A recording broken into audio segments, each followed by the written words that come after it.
Bu bir taş. Evet, sıradan bir taş. Acaba öyle mi?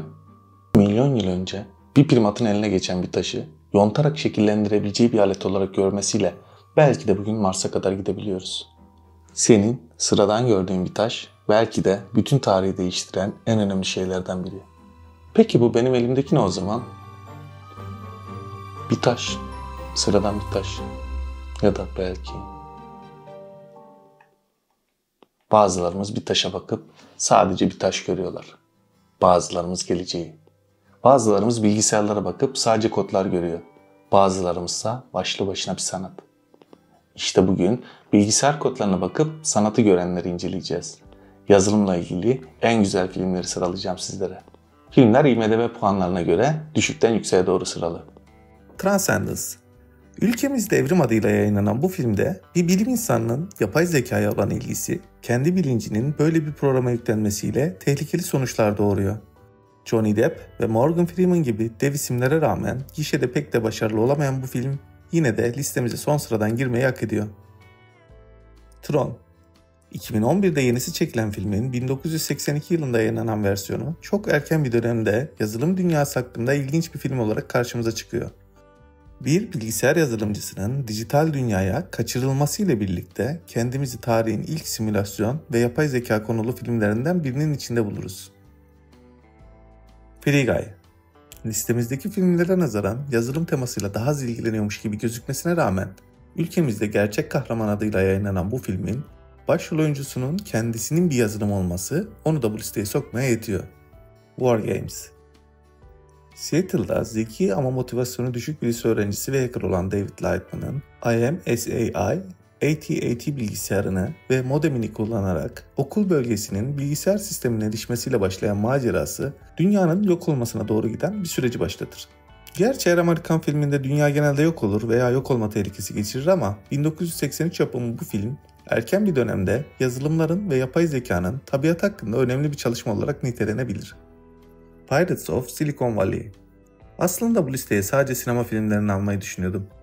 Ancak Silikon Vadisi Korsanları öyle bir film ki bugünkü yazılım geliştirme dünyasının geçmişiyle ilgili önemli bilgiler barındırıyor. Microsoft ve Apple'ın tarihine kendi vizyonundan bir bakış atıyor. Gerçi çekildiği dönemde çok tartışma yaratmasına rağmen film bugün yazılım geliştirme alanındaki en büyük şirketlerin kuruluş öyküsüne dikkat çekmesi açısından çok önemli. Source Code.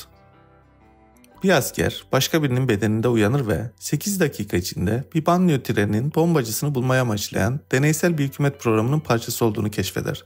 Aslında polisiye ve aksiyon türünde bir film olan ve ülkemizde Yaşam Şifresi adıyla yayınlanan film gitgide simülasyonla gerçekliğin arasındaki sınırın flulaştığı bir hal alıyor.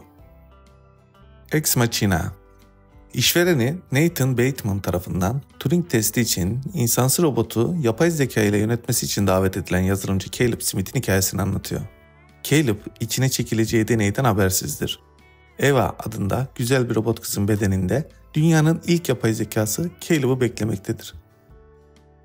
The Social Network.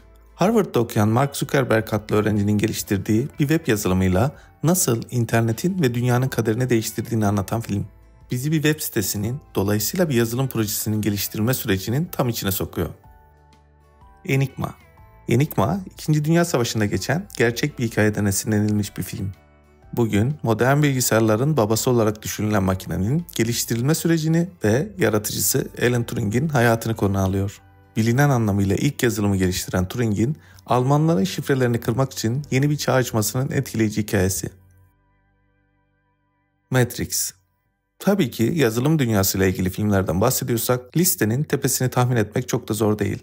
Makinelerin yarattığı bir simülasyonda geçen filmin hikayesine göre yaşadığımız tüm hayat bir yazılımdan ibaret. İçtiğimiz su, yediğimiz biftek bile kod parçacıklarının sinir sistemimizle etkileşmesiyle oluşturulan yanılsamalar. İronik bir şekilde başrol oyuncusu Neo, simülasyonun içinde de bir yazılım geliştirici. Yani içinde bulunduğu yazılım zaten onu özel biri olarak görmüş olacak ki ona kendi yaratıcılarının mesleğini uygun görmüş. Evet, listemiz bu kadar. Listeye girenler, giremeyenler birçok eleştiriniz olacaktır eminim. Peki, sizce listeye girmesini unuttuğum filmler var mı? Yorumlara yazın, birlikte değerlendirelim. Belki de ileride birlikte geliştireceğimiz yazılımlar için bir ekip sinerjisi de başlatmış oluruz. Ne dersiniz? Bir sonraki videoda görüşmek üzere. Hoşça kalın.